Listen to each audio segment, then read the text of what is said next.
Welcome to News from the Future. I'm your host, Jerry Robbins, and today we will be using our new technology to travel back in time to meet the famous scientist, mathematician, and astronomer Nicholas Copernicus. Alright, I have this device, and if I type in 15th century, 1533 AD, Frauenberg, and ready?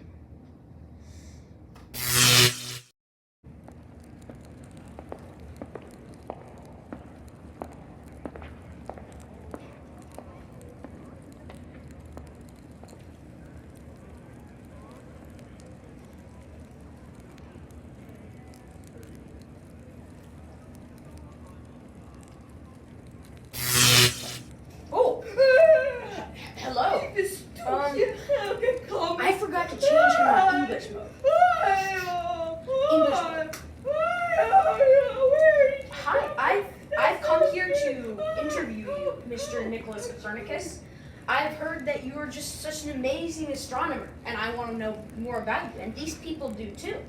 So, to start your interview, can I ask you where you were born and where you grew up? Well, I was born on the 19th of February, 1473, in the town of Thorn, in between Prussia and Poland. Well, for my next question, what was it like growing up? Unfortunately, I did not come from a noble family as other astronomers have. My father was a tradesman. One of my uncles was a bishop. I was educated at home until deemed sufficiently advanced to be sent to the university at Krakow.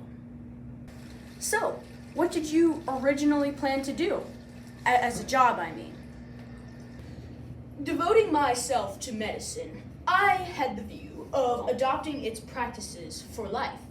I also had an interest in mathematics and art. But when I was 27 years old, I resolved to become a scientist. Okay. I avoided all ordinary society and restricted my friends to only the very grave and learned people. I refused to engage in any sort of conversation of the useless kind. My whole life was taken up by ministering medically to the poor and in my researches of mathematics and astronomy. So, in what ways did you impact the world? The intellectual slumber of the Middle Ages was destined to be awakened because of I, Nicholas Copernicus! Okay. Yeah! Oh! Oh my goodness! Oh well, What was the world like before your Well, time? Before publication of my researches, the world believed that the Earth was stationary and that everything else revolved around it. This belief was spread by the lies of Ptolemy. Ugh! Ugh!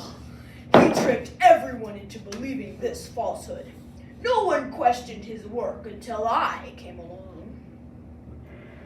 So what did you do? I reasoned that it was more likely for the Earth to rotate on its axis than for everything else to all uniformly rotate around the Earth.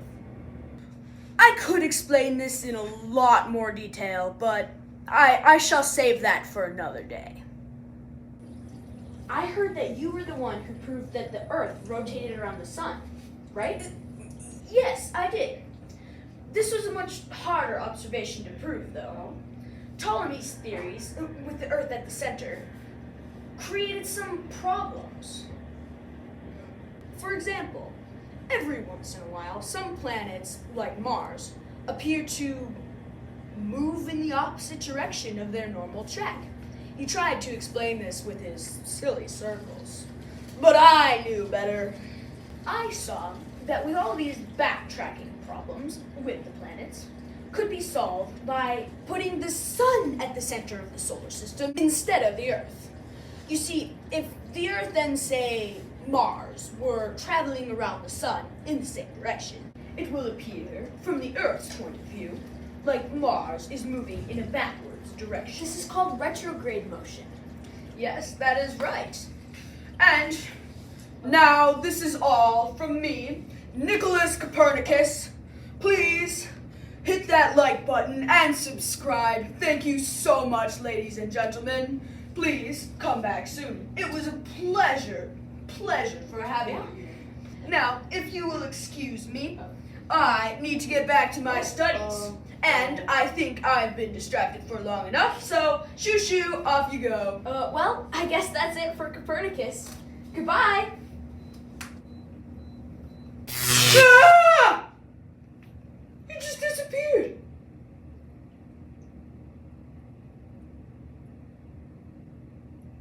Oh my.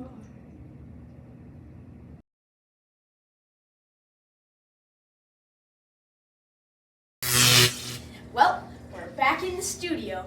Again, I'm your host, Jerry Robbins, and I hope you enjoyed learning a little bit about Copernicus from Nicholas himself.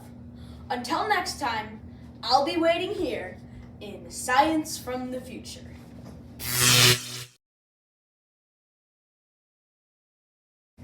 Thank you for watching. Copernicus, you are Yes, I am. I am truly a one of a kind.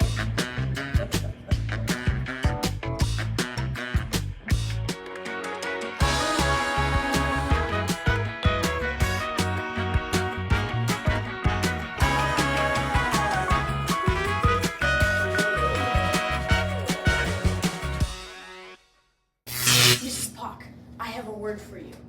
Here is my bibliography.